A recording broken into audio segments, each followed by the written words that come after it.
Tuhanlah jawaban dan sumber kekuatan di saat tak berdaya. Dia yang memegang tanganku. Sungguh Tuhanlah menara dan kubu pertahanan di saat jiwaku berseru. Dia jadi pembelaku.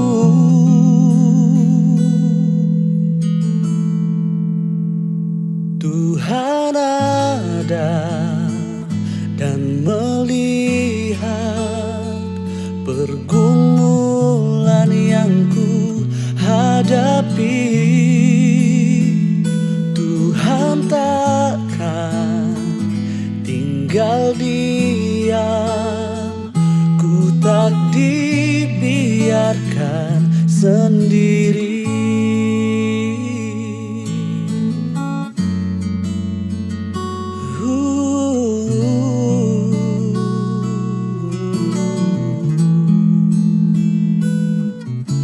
Sungguh Tuhanlah menara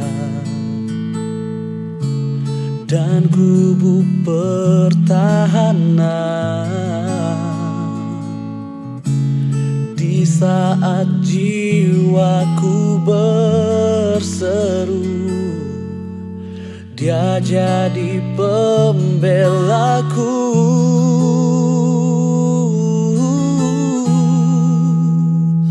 Tuhan ada dan melihat pergumulan yang ku hadapi. Tuhan takkan tinggal diam, ku tak dibiarkan sendiri. Tuhan ada dan melihat pergumulan yang ku hadapi. Tuhan takkan tinggal diam, ku tak dibiarkan sendiri. Oh, tak pernah sendiri.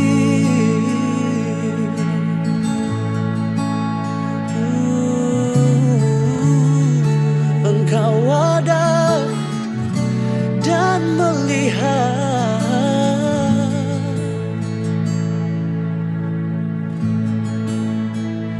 perlindungan, kekuatan ku temukan dalam-Mu.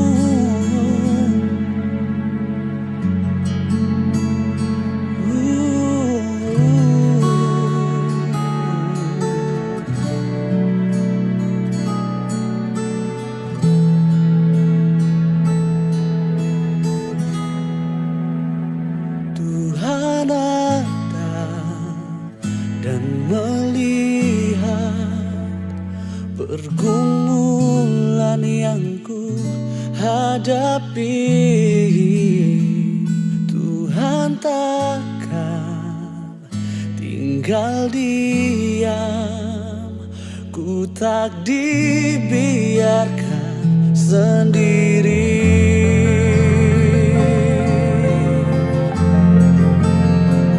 Tuhan ada dan melihat pergumulan yang ku hadapi. Tuhan takkan tinggal diam, ku tak di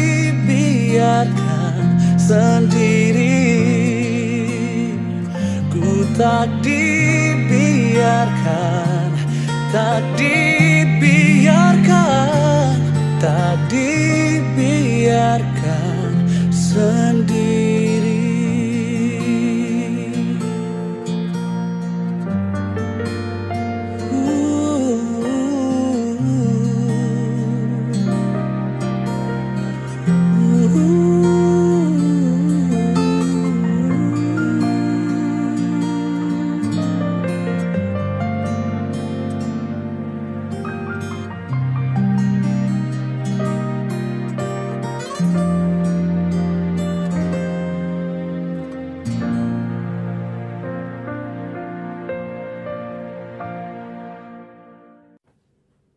Shalom, selamat pagi Bapak Ibu yang dikasihi Tuhan. Saya tetap berdoa kiranya kita semua tetap dalam keadaan sehat dan baik-baik saja.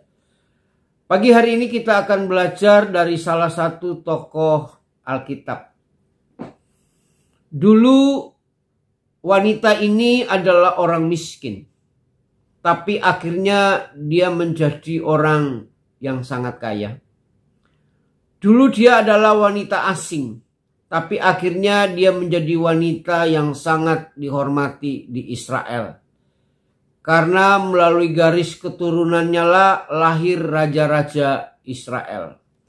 Dan wanita ini adalah Ruth, perempuan Moab. Apa yang membuat Ruth itu sedemikian dimuliakan? Apakah karena faktor keberuntungan belaka?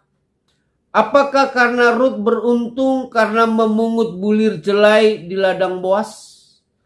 Apakah karena Ruth itu beruntung karena Boas melihatnya dan dia dijadikan istrinya Boas? Apakah karena Ruth itu beruntung karena Boas menebus Naomi dan menebus Ruth? Kalau kita pelajari kehidupan Ruth secara teliti, maka kita akan menemukan bahwa keberhasilan kehidupan Ruth itu tidak sekedar merupakan sebuah keberuntungan belaka. Tetapi Ruth itu memiliki sebuah karakter. Dia memiliki sebuah semangat untuk sukses, untuk keluar dari keterpurukan dalam kemiskinannya. Pagi hari ini kita akan belajar apa yang membuat seorang Ruth menjadi sukses dan diangkat oleh Tuhan sedemikian rupa. Yang pertama, mari kita melihat di dalam Ruth pasal 1 ayat yang ke-16. Tetapi kata Ruth, janganlah desak aku meninggalkan engkau dan pulang dengan tidak mengikuti engkau. Sebab kemana engkau pergi, ke situ juga aku pergi. Dan di mana engkau bermalam, di situ juga aku bermalam. Bangsamu lah bangsaku, dan perhatikan. Dan Allahmu lah Allahku. Saudara yang dikasihi Tuhan, yang pertama kita belajar dari kehidupan Ruth adalah Ruth itu menjadikan Tuhan segalanya dalam kehidupannya. Dalam situasi yang sangat sulit, tentu tidak mudah bagi Ruth untuk kembali dan meninggalkan Moab dan pergi ke Bethlehem. Dan juga dalam keadaan sulit, tentu juga tidak mudah bagi Ruth untuk meninggalkan Naomi mertuanya sendiri. Tapi Ruth membuat sebuah komitmen dan pernyataan iman yang sangat luar biasa. Dari ayat yang kita baca tadi, dia berkata bahwa Allahnya Naomi itu adalah Allahnya juga. Saudara yang dikasihi Tuhan, dari ayat ini kita belajar bahwa Ruth menempatkan Tuhan sebagai yang terutama di dalam kehidupannya. Saudara yang dikasihi Tuhan, mari kita pagi hari ini tanyakan pada diri kita masing-masing. Apakah kita sudah menempatkan Tuhan yang terutama di dalam kehidupan kita? Mari cek diri kita sehari-hari. Apakah pada pagi hari saat kita bangun, kita awali kehidupan kita dengan berdoa, dengan bersaat teduh, dengan mengucap syukur terlebih dahulu? Atau ketika kita bangun pagi-pagi yang kita cari adalah gadget kita dan kita nonton TV? Mari kita sama-sama pagi hari ini kita mulai introspeksi diri. Kita mulai menata kehidupan kita kembali. Dan mari saya mendorong kita semua menjadikan Tuhan sebagai yang terutama di dalam kehidupan kita. Dan membiasakan diri kita untuk membangun hubungan dengan Tuhan dengan setia dan tekun setiap hari. Itulah yang menjadi kunci keberhasilan seorang Rut. Yaitu dia menjadikan Tuhan sebagai segalanya. Atau menjadikan Tuhan yang terutama di dalam kehidupannya. Yang kedua, kesuksesan Rut adalah Rut itu memiliki inisiatif. Saat itu keadaan Rut dan Naomi kalau kita lihat sedemikian buruk dan miskin. Karena Rut ditinggal suaminya dan juga Naomi ditinggal mati oleh suaminya. Jadi mereka ini dua-dua adalah single parent. Mereka akhirnya keduanya pulang ke Bethlehem dari tanah Moab. Mereka kembali ke Bethlehem, di mana Bethlehem adalah asal mulanya Naomi tinggal. Tetapi ketika mereka pulang ke Bethlehem, mereka tidak membawa apa-apa. Mereka menjadi orang yang sangat miskin dan bangkrut total. Tidak hanya bangkrut, mereka kehilangan suami mereka. Dalam situasi yang seperti itu, kita melihat bahwa Rut itu tidak tinggal diam. Tetapi Rut itu mengambil sebuah inisiatif ketika dia berada di Bethlehem. Di dalam Rut pasal 2 ayat yang kedua, Alkitab mencatat demikian. Maka Rut perempuan Moab itu berkata kepada Naomi, biarkan aku pergi ke ladang memungut bulir-bulir jelai di belakang orang yang murah hati kepadaku. Dan saud Naomi kepadanya, pergilah anakku. Saudara yang dikasihi Tuhan, ketika Rut berada di Bethlehem, dia memiliki sebuah inisiatif untuk merubah hidupnya dengan cara memungut jelai di belakang para penyabit. Saudara yang dikasihi Tuhan, mengapa banyak orang tidak bisa hidupnya berubah? Kenapa banyak orang tidak bisa merubah nasibnya? Jawabannya sederhana. Karena tidak memiliki inisiatif dan membiarkan mereka hidupnya dikendalikan oleh situasi dan kondisi, dan akhirnya mereka tidak memiliki inisiatif untuk melakukan sebuah perubahan. Ada sebuah kata bijak mengatakan demikian. Kalau engkau dilahirkan miskin, itu bukan kesalahan dirimu dan juga bukan kesalahan orang tuamu. Tetapi kalau engkau mati dalam kemiskinan, itu adalah kesalahanmu. Saudara yang dikasihi Tuhan, membiarkan hidup kita dalam kemiskinan dan tidak punya inisiatif untuk bekerja, itu adalah yang membuat kita tetap hidup dalam kemiskinan. Banyak orang membiarkan hidupnya sakit dan tidak punya inisiatif untuk hidup sehat. Banyak orang membiarkan hidupnya sakit hati dan penuh dengan kepahitan karena tidak punya inisiatif untuk hidup berdamai. Saudara yang dikasihi Tuhan, mari miliki inisiatif. Tanpa inisiatif tidak ada perubahan dalam kehidupan saudara dan saya. Yang ketiga yang kita akan belajar dari kehidupan Rut adalah di dalam Rut pasal 2 ayat yang ke-7 dikatakan demikian. Tadi ia berkata, izinkanlah kiranya aku memungut dan mengumpulkan jelai dari antara berkas-berkas jelai itu di belakang penyabit-penyabit. Begitulah ia datang dan terus sibuk dari pagi sampai sekarang. Dan seketika pun ia tidak berhenti. Saudara yang dikasihi Tuhan, yang ketiga adalah Rut mengambil sebuah tindakan.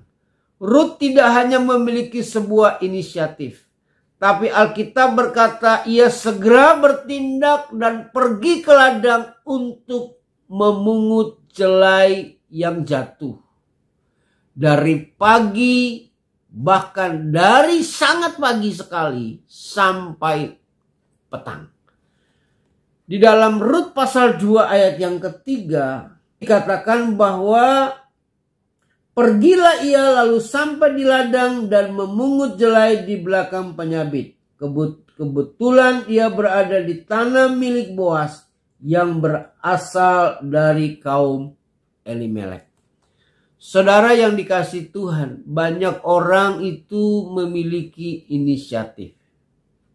Tapi tidak semua orang memiliki inisiatif untuk melakukan apa yang mereka rencanakan.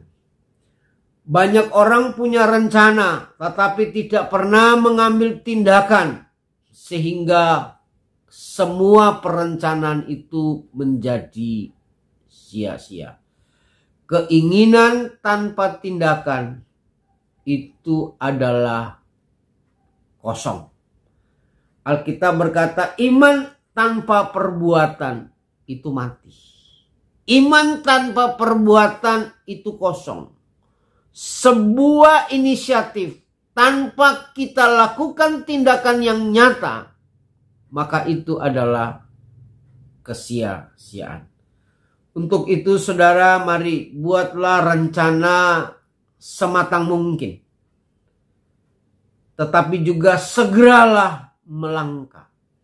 Ada sebuah istilah yang selalu saya ingatkan dalam diri saya adalah catat apa yang ingin engkau lakukan. Dan lakukan segera apa yang engkau catat. Untuk itu jangan pernah kita menunggu semua menjadi sempurna dan baik baru kita mau melangkah.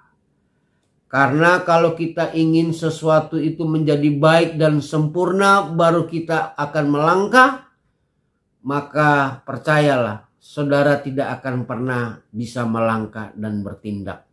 Karena keadaan tidak selalu baik. Untuk itu apapun yang sudah saudara rencanakan dalam hidup saudara di tahun 2021 ini, saya mendorong segeralah bertindak. Karena Tuhan menyertai engkau.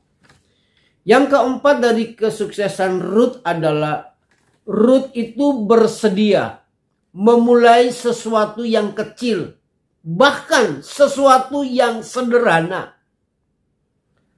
Apa yang dikerjakan Rut itu adalah sesuatu yang remeh. Apa yang dilakukan oleh Rut itu adalah sesuatu yang kecil, yaitu memungut bulir jelai yang jatuh. Tapi lihat saudara, Rut itu melakukan dengan setia dan sungguh-sungguh. Kalau kita melihat bahwa Rut itu melakukan dari pagi sampai petang. Dia memungut bulir-bulir jelai. Tetapi tidak hanya itu. Di dalam dia bekerja dalam pekerjaan yang sederhana itu, Rut itu melakukan pekerjaannya dengan terstruktur. Mari kita melihat di dalam Rut pasal 2 ayat yang ke-7. Demikian.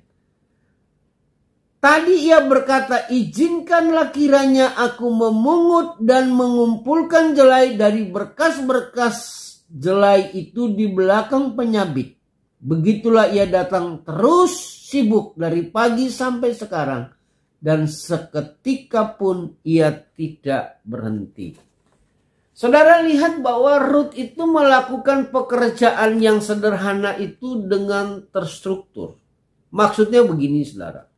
Rut itu dia meminta izin kepada pegawai-pegawai Boas untuk mengambil bulir jelai yang jatuh. Seharusnya dia tidak perlu meminta izin karena memang diperbolehkan pada zaman itu bahwa bulir-bulir yang jatuh itu diperuntukkan kepada orang-orang yang miskin untuk mengambilnya. Tetapi kita melihat bahwa Rut ini tetap meminta izin kepada pegawai-pegawai Boas untuk mengambil jelai, bulir-bulir jelai yang jatuh. Ketika itu saudara yang dikasihi Tuhan, apa yang dilakukan Rut itu diceritakanlah pegawai-pegawai Boas kepada sang majikan yang bernama Boas. Dan akhirnya kita tahu bahwa Boas itu kalau saudara baca, dia memerintahkan kepada pegawainya begini. Kalau kamu nanti menyabit, kamu harus membiarkan banyak bulir-bulir itu jatuh supaya wanita ini mengambil. Kita juga melihat bahwa sikap Boas itu sungguh sangat baik.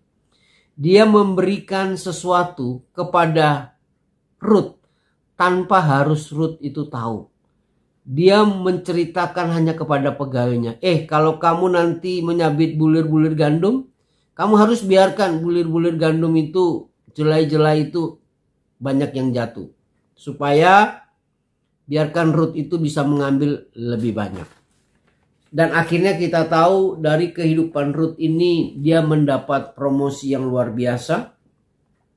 Sehingga akhirnya kehidupannya ini, wanita ini diangkat oleh Tuhan.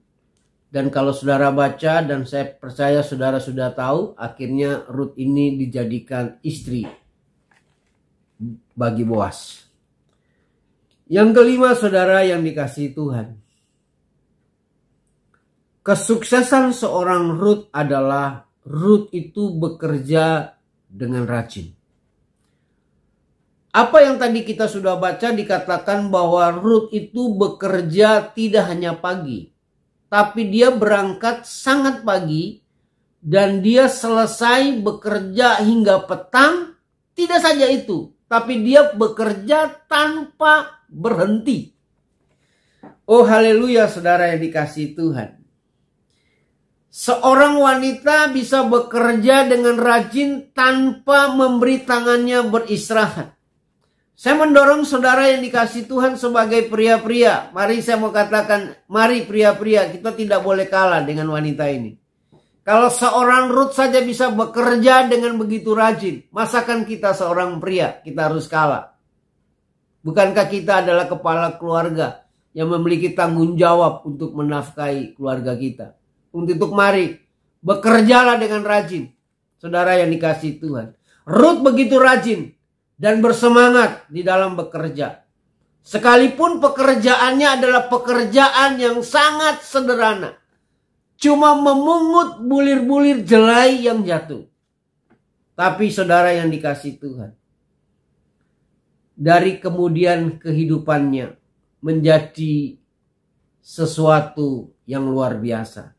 Justru itulah yang kemudian menjadi titik awal dari kehidupan dan perubahan dalam kehidupan Rut.